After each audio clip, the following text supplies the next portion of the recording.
नमस्कार साथियों, कैसे हैं आप सभी। मैं विनय तिवारी एक बार फिर आपके अपने परिवार एसएससी अड्डा 24/7 में हार्दिक स्वागत करता हूं। उम्मीद करता हूं और आशा करता हूं आप सब लोग अच्छे होंगे, मस्त होंगे, स्वस्थ होंगे और अपनी पढ़ाई लिखाई को बेहतरीन तरीके से कर रहे होंगे। तो बेटा, आप लोग के समक्ष आज मैं बहुत ही इम्पोर्टेंट बात लेकर आ गया हूं। आप लोग को पता है कि रेलवे जो है वो बहुत अपने आप को फिट कर चुका है। रेलवे अब चाह रहा है कि हम प्रॉपर एग्ज़ाम कराएं हर साल, क्योंकि बहुत सारा अभी आप लोगों को पता है बच्चों ने धरना दिया, उसका प्रेशर है, सारी चीज़ें हैं, मतलब कुल मिला के, या 5 सालों में भर्ती नहीं आए उसका प्रेशर है। ये सारे प्रेशर के तहत अब कुछ चीज़ें जो हैं सही होने जा रही हैं, और अगर ये इसी सिलसिलेवार तरीके से चीज़ें चलती रहीं तो आप लोग के लिए काफ़ी अच्छा माहौल हो जाएगा कि आपके लिए जॉब लेना आसान हो जाएगा। जैसे एसएससी का प्रॉपर एक कैलेंडर है, वैसे ही अब आपका एसएससी के साथ साथ अब रेलवे भी एक प्रॉपर कैलेंडर फॉलो करने जा रहा है। उसमें मैं आप लोग को आज एलिजिबिलिटी और उसका जो एग्ज़ाम पैटर्न है उससे रूबरू करा दूंगा, समझा दूंगा, जिससे आप लोग तैयारी में जुट सकें और कब और किस क्लास में आप मेरे साथ पढ़ सकते हैं वो भी जान सकें। तो देखिए, जैसे मैंने आरआरबी इलाहाबाद की वेबसाइट खोल रखी है, आरआरबी टेंटेटिव कैलेंडर, आपको ये टेंटेटिव कैलेंडर दिखेगा। यही मैं आप लोग को चीज़ें समझाता चलूँगा और इसी को आप लोग ध्यान से सुनते चलिएगा, ठीक है। जैसे सबसे पहले अगर हम लोग यहाँ पर बात करने की कोशिश करें एएलपी की जो वैकेंसी है, इन्होंने कहा कि सर अगर हम बात करें जनवरी से लेकर के मार्च के बीच में हम एएलपी के प्रोसेस को चला रहे हैं, मतलब फॉर्म भराना इस टाइप का प्रोसेस, ठीक है। तो एएलपी का फॉर्म कौन भर सकता है? एएलपी का फॉर्म वही भर सकता है जिसने 10th का एग्ज़ाम पास कर रखा हो और साथ ही साथ प्लस आईटीआई कर रखा हो, ठीक है। आईटीआई कर रखा हो वो भर सकता है, अदरवाइज फॉर्म नहीं भर सकते हैं, ठीक है। देन ऐसे अगर हम बात करें तो अगला जो प्रोसेस आएगा टेक्नीशियन। अब टेक्नीशियन पहले क्या होता था बेटा कि एएलपी और टेक्नीशियन की पोस्ट एक साथ आती थी, तो उससे क्या होता था, नंबर भी ज़्यादा होता था और दूसरी चीज़ क्वालिफिकेशन एट पार सेम हो जाती है, इसीलिए क्योंकि टेक्नीशियन की वैकेंसी है, यानी उसको भी टेक्निकल नॉलेज होना चाहिए, या अटेंडेंट कह लो जो पायलट के साथ पायलट ऐसी कंडीशन समझ लो, ठीक है। देन जो सबसे ज़्यादा मोस्ट डिमांडिंग और चहेती वैकेंसी है वो ये है, लेकिन इस बार यहाँ कुछ अलग देखने को मिल रहा है। क्या देखने को मिल रहा है समझिएगा, बोला है नॉन टेक्निकल पॉपुलर कैटेगरीज। इसमें जो है आप लोग के कौन कौन सी पोस्ट आती है, मैं आप लोग को अगर बताना चाहूँ बेटा कि एनटीपीसी में कौन कौन सी मतलब पोस्ट के लिए जो है आपका जो फॉर्म है वो निकाला जाता है, तो मैं आप लोग को अगर बताना चाहूँ उन पोस्ट के नाम, तो देखिए वो पोस्ट है जूनियर क्लर्क कम टाइपिस्ट। कौन कौन सी पोस्ट आती है नॉन टेक्निकल पॉपुलर कैटेगरीज में, अगर मैं उसको बताना चाहूँ, एक सेकंड दीजिएगा, मैं आपको वो भी दिखाता हूँ, ठीक है। हाँ,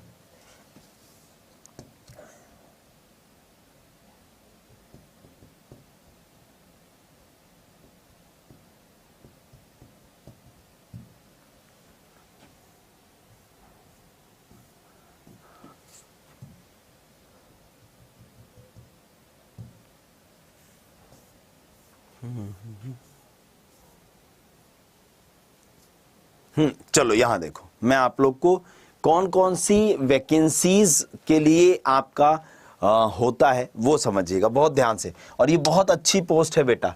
इस एनटीपीसी की जब मैं बात करता हूँ ना बेटा, एनटीपीसी मतलब सच बता रहा हूँ, ग्रुप सी की ऐसी जॉब है जहाँ 4200-4600 के ग्रेड पे में ज्वाइन करते हैं, अच्छी सैलरी पाते हैं और उसके बाद आप ऑफिसर स्किल में जल्दी पहुँच सकते हैं। तो देखो कौन कौन सी पोस्ट होती है। जूनियर क्लर्क कम टाइपिस्ट लेवल पे 2 का होता है, लेवल पे साइड में लिखा है। अकाउंटेंट क्लर्क कम typist, junior time keeper, train clerk कौन हो गया, टीसी, ट्रेन क्लर्क कौन हो गया, टीसी जिसे हम लोग कहते हैं, ठीक है। कॉमर्शियल कम टिकट क्लर्क, हाँ ये कॉमर्शियल के टिकट क्लर्क हो गए। उसके बाद देखो ट्रैफिक असिस्टेंट टीए, हाँ अब देखो टीसी की इसका मतलब जो वैकेंसी है, जिसके लिए हम लोग हमेशा बात करते रहते हैं, वो किसके थ्रू आएगी? वो आएगी एनटीपीसी के थ्रू। समझ गए? यानी अब आप लोग का जो एक सवाल था कि सर टीटीई की वैकेंसी क्या अलग से आ रही है, तो टीटीई की वैकेंसी जो है वो इसी एनटीपीसी के थ्रू होगी। और वो कब आ रही है? आपका मंथ मैंने बता दिया, आपका जो है वो आएगी कब? सितंबर से जुलाई के बीच में। अब यहाँ मैं अभी आपको एक बात बताऊंगा, यहाँ आपको दिख रहा है, यहाँ पर लिखा है non technical popular categories graduate level 4, 5, 6 और non technical popular categories under graduate level 2 and 3। तो ये जो लेवल 2 और 3 है ये कौन सी है? ये सारी चीजें मैं आपको भी बता रहा हूँ, सुनते रहिएगा बस, ठीक है। चलो आगे की तरफ अगर हम लोग चलते हैं, यहाँ पर अब देखो ये जो इधर साइड में लेवल लिखा हुआ है ना, यही वो लेवल है। हाँ लेवल एक सेकेंड, नहीं अभी मैं लेवल वो भी बता देता हूँ, ठीक है। उसके बाद देखो कौन सी पोस्ट है। उसके बाद देखिए ये हो गया ट्रैफिक असिस्टेंट हो गया, गुड्स गार्ड हो गया, सीनियर कॉमर्शियल कम टिकट क्लर्क हो गया। उसके बाद देखिए सीनियर क्लर्क कम टाइपिस्ट हो गया, जूनियर अकाउंटेंट असिस्टेंट कम टाइपिस्ट हो गया, सीनियर टाइम कीपर हो गया, कॉमर्शियल अप्रेंटिसशिप हो गया, या जो भी स्टेशन मास्टर। यानी ये पोस्टें हैं वो 13 जो एनटीपीसी के एग्ज़ाम के थ्रू सेलेक्ट की जाती हैं। और यहीं से अगर आप लोग गौर से देखने की कोशिश करो, यहीं पे अगर आप गौर से देखने की कोशिश करो तो देखो लेवल 2 और 3 की जो पोस्टें थी वो यहाँ पर, फिर लेवल 4, 5, 6 की जो पोस्ट थी वो ये देखो लेवल 6, लेवल 5 और लेवल 4, ये पोस्टें हैं वो लेवल 4 और लेवल 5 वाली, लेवल 6 वाली और लेवल 2 और 3 की पोस्टें ही हैं। समझ में आ रही बात? तो इन वैकेंसीज के लिए जो फॉर्म होता है वो निकाला जाएगा और उसके लिए जो क्वालिफिकेशन होनी चाहिए वो क्या होनी चाहिए? ग्रेजुएशन। उसके लिए जो क्वालिफिकेशन होनी चाहिए ग्रेजुएशन, स्नातक पूरा होना चाहिए। स्नातक क्या होना चाहिए? पूर्ण होना चाहिए। स्नातक पूर्ण होना चाहिए। और दूसरा सवाल कि सर कौन सी एज ग्रुप के लोग इस फॉर्म को भर सकते हैं? तो देखो बेटा, जब मैं ग्रेजुएशन बताया मैंने और प्लस अगर मैं एज ग्रुप की बात करता हूं कि कौन से एज ग्रुप के लोग जो है इस फॉर्म को भर सकते हैं, तो बेटा एज ग्रुप जो है आपका वो है 18 से, एक सेकंड दे दीजिए वो भी क्लियर कर दे रहा हूं।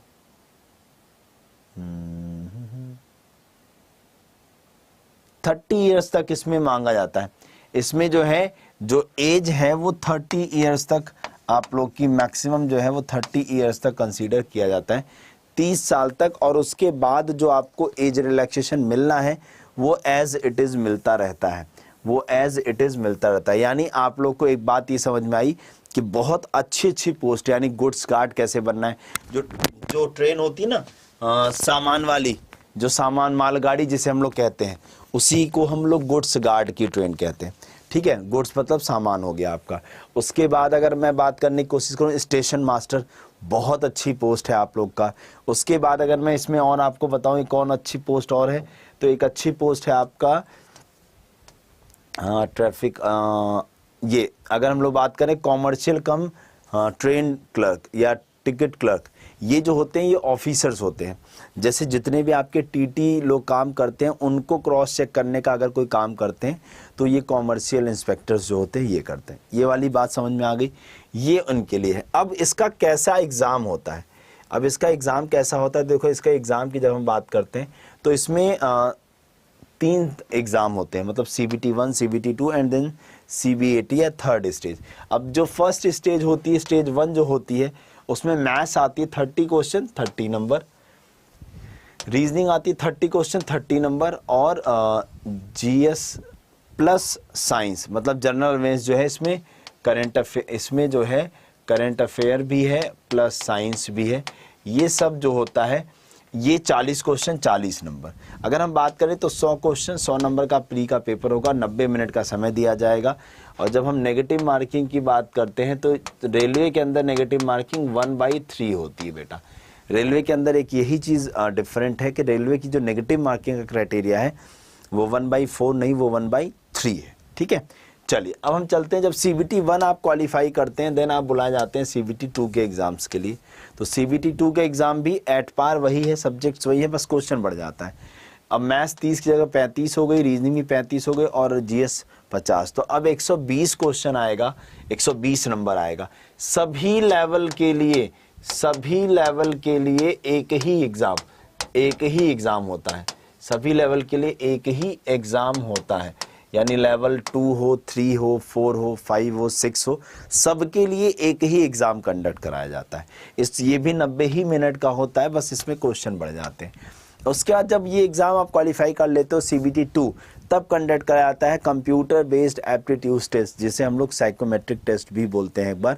लेकिन यहाँ देखो साफ साफ लिखा है, only for candidate who have opted for traffic assistant and station master. ये इनके लिए होता है, केवल इन 2 पोस्ट के लिए होता है। ठीक है, डन है, यहाँ तक की बात समझ में आई। उसके बाद जितने भी लोगों ने ऐसे टिकट क्लर्क कम टाइपिस्ट वाली पोस्ट के लिए किया, तो उनका स्किल टेस्ट होता है, क्वालिफाइंग नेचर का ही होता है। ये आपके नंबर से ही आपकी मेरिट बनती है, लेकिन ये जो स्किल टेस्ट या साइकोमेट्रिक टेस्ट होता है, इसे आपको क्वालिफाई करना होता है। तो जैसे यहाँ पर देखो, 8 times the number of vacancies will be called for typing test, मतलब 8 गुना लोगों को लगभग बुलाया जाता है वैकेंसी के टाइपिंग टेस्ट के लिए। तो बोला है the candidate should be able to type 30 word per minute in English. Speed देखो कोई बहुत ज़्यादा नहीं है आप लोग की। इंग्लिश की टाइपिंग स्पीड कितना मांगा है बेटा? इंग्लिश की typing speed 30 word per minute की मांगा है। और हिंदी की कितना मांगा है बेटा? हिंदी की मांगा है 25 वर्ड पर मिनट की। तो आपको दोनों में से कोई एक टाइपिंग करनी होगी, या तो आप इंग्लिश की टाइपिंग करोगे या आप हिंदी की टाइपिंग करोगे। यहाँ तक की बात समझ गए? ये था NTPC की पोस्ट का। यहाँ तक की बात क्लियर हो गई? चलो अब मैं आपको NTPC के बाद अगली वैकेंसी पर लेकर चलता हूँ। अब आ जाओ यहाँ पर, देखो अब नेक्स्ट वैकेंसी की जब मैं बात करता हूँ तो नेक्स्ट वैकेंसी क्या कहती है उसको समझिएगा ध्यान से। अब ये देखो, JEE जूनियर इंजीनियर, यानी जून से सितंबर के बीच में एक तो पूरी NTPC की भर्ती होगी, दूसरा JEE की भर्ती होगी, और फिर पैरामेडिकल कैटेगरीज के अंदर, मतलब ये 3 भर्ती होगी। तो जो JEE वाले बच्चे होते हैं वो कौन होते हैं? तो वो भी बेटा ग्रेजुएट्स होते हैं। जो JEE वाले हैं वो भी ग्रेजुएशन बोलूँ तो जैसे आपने बीटेक कर रखा हो, किसमें या डिप्लोमा वाले भी JEE में अप्लाई कर सकते हैं। तो यहाँ पर भी होता है। ठीक है, डन है यहाँ तक की बात। अब आते हैं किस पे? अगला जो है नीचे दिख रहा होगा लेवल 1। ये लेवल 1 कौन सा होता है? तो लेवल 1 जो होता है बेटा वो ग्रुप D होता है। इसी लेवल 1 को हम क्या कहते हैं बेटा? ग्रुप D कहते हैं। अब इस बार अभी बीच में एक नोटिस वायरल हुआ था, उसमें कहाँ तक सच्चाई है नो आइडिया, बट अभी तक अगर मैं पिछले GD की बात करूं जिसमें 1 लाख भर्ती आई थी, तो उसमें क्वालिफिकेशन मात्र 10वीं थी। क्या थी? मात्र 10वीं। लेकिन इस बार जो सुनने में आ रहा है कि 10वीं या कर दिया गया है। इस बार जो क्वालिफिकेशन है, अगर हम लोग यहाँ पर बात करने की कोशिश करें तो ग्रुप D की जब हम बात करते हैं तो 10th, या तो आपने 10वीं का एग्जाम पास कर रखा हो, 10th पास हो, या आपने ITI कर रखा हो। तो मैं तो चाहूंगा कि 10th पास पर ही ये आए। टिकट कलेक्टर किस लेवल में आता है बेटा? लो आपके सामने है अभी पूरा, मैंने कुछ नहीं हटाया इसीलिए। टिकट कलेक्टर की जब हम बात करते हैं बेटा तो TC जो है आपका देख लो। टिकट कलेक्टर जो है इसके लिए ट्रेन क्लर्क जो हो गया आपका TC, तो ये लेवल 2 में आता है बेटा, लेवल 2 में आता है आपका। और यहाँ देखो तो स्किल टेस्ट होगा। देखो यहाँ साइड में लिखा है किसमें स्किल टेस्ट होगा और किसमें आपका किसमें आप लोग का CBAT होगा। तो खाली स्टेशन मास्टर और ट्रैफिक असिस्टेंट के लिए CBAT होता है, बाकी के लिए स्किल टेस्ट होता है। तो समझ में आई बात? यानी 10th पास या ITI, ITI। और जब हम एज की बात करते हैं, किसकी बेटा? जब हम एज की बात करते हैं तो एज कितना मांगा है इसमें मैं आपको भी बता देता हूँ। 18 से 33 साल। 18 से 33 साल, ये मैं पिछले नोटिफिकेशन के हिसाब से आपको बता रहा हूँ। 18 से 33 साल। अब आती बात सर कि ग्रुप डी का एग्जाम पैटर्न क्या होता है। तो बेटा जब हम ग्रुप डी की बात करते हैं तो ग्रुप डी का जो एग्जाम पैटर्न होता है, हाँ, group D exam pattern, group D exam pattern, group D का एग्जाम पैटर्न क्या है वो समझिएगा। तो जब हम ग्रुप डी के एग्जाम पैटर्न की बात करते हैं उसको ध्यान समझिएगा। तो यहाँ पर बेटा आपके वही, यहाँ पर इंग्लिश नहीं आती, वही सब्जेक्ट्स होते हैं आपके, क्या, मैथ्स हो गया, रीजनिंग हो गया, जीके जीएस। अब जीके जीएस यहाँ पर है, जीके जीएस, और यहाँ साइंस अलग से आती है। यहाँ पर जो साइंस होती है बेटा वो अलग से पूछी जाती है, समझ गए। तो यहाँ पर 25 question, 25 question, 25 number, question number 25 question 25 number आपकी नहीं, एक सेकेंड रुक जाओ, यहाँ पर थोड़ा सा फ़र्क है आपका सब्जेक्ट वाइज, अभी थोड़ा सा फ़र्क है, क्या है वो सुनिएगा। यहाँ पर मैथ्स जो है आप लोग का आता है 25 क्वेश्चन 25 नंबर, बिल्कुल सही है। उसके बाद जो रीजनिंग है वो आती है आपकी 30 क्वेश्चन 30 नंबर, रीजनिंग जो है वो 30 क्वेश्चन 30 नंबर। उसके बाद जीके जीएस जो आती है आपकी 20 क्वेश्चन 20 नंबर, हाँ, और 30 क्वेश्चन की आपकी साइंस आती है। तो टोटल 100 क्वेश्चन 100 नंबर। आगे बात समझे। समय आपको 90 मिनट का दिया जाएगा, समय आपको 90 मिनट का दिया जाएगा, हाँ, और नेगेटिव मार्किंग आप लोग की 1/3 होगी। नेगेटिव मार्किंग जो होगी वो कितना होगी बेटा, 1/3। तो ये है आप लोग के लिए सारी बातें जो आपके लिए इम्पोर्टेंट है। तो ये ग्रुप डी की पोस्ट है आपकी, लेवल 1 जिसे हम लोग कहते हैं ना बेटा, तो लेवल 1 जो है वो ग्रुप डी होता है। तो इस तरीके से बेटा आप लोग अपनी चीज़ों को डिसाइड कर लो, तैयार करना शुरू कर दो। अगर आप रेलवे के एग्ज़ाम की तैयारी करना चाहते हो बेटा, रेलवे के एग्ज़ाम की तैयारी करना चाहते हो, तो आप लोग के लिए जो रीजनिंग की क्लास है रेलवे एग्ज़ाम के लिए,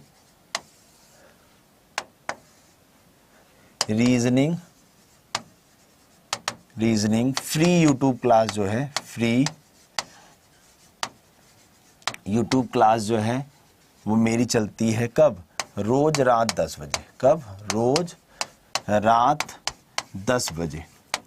अभी बेटा वो एनटीपीसी, अभी उसका एग्ज़ाम है आपका कांस्टेबल और एसएससी जीडी का, तो अभी 10 दिन की बात है अभी वहाँ पे। उसके बाद फिर आप लोग के कहाँ बेटा,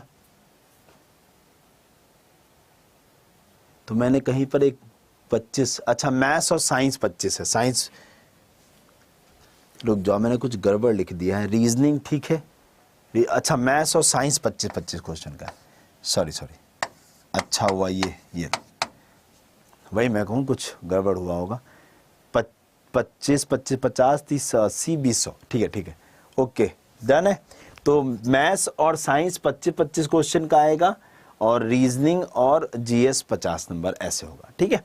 चलो, तो रोज रात 10 बजे आप बेटा रीजनिंग की क्लास आप मेरे साथ कर सकते हो यहाँ पर रेगुलर बेसिस पर, कोई भी प्रॉब्लम नहीं आएगा।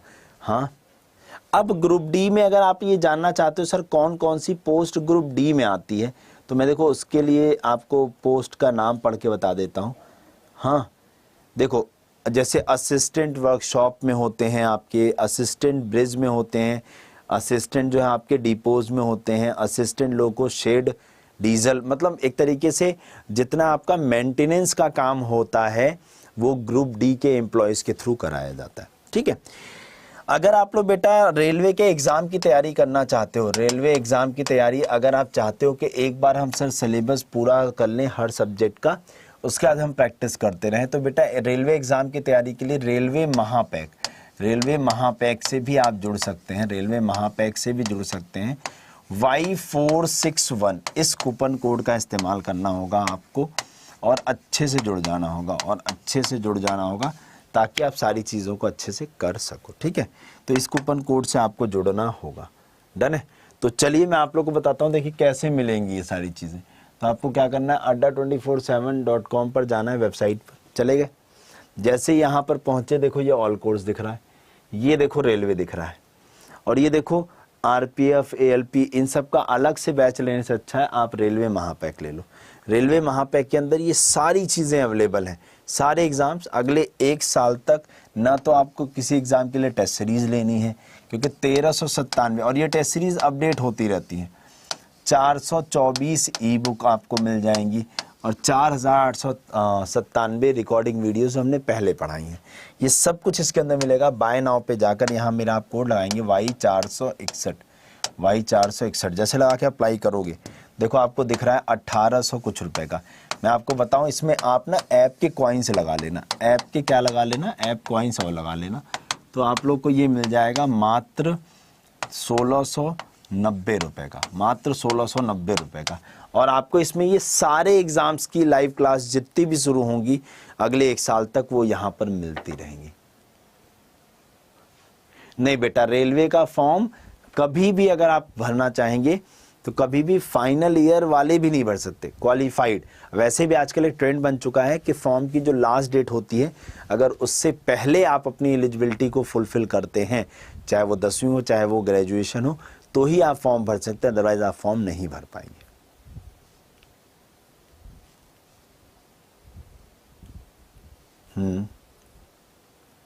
अभी बेटा यहाँ पर इन्हीं वैकेंसीज की बात कही गई है।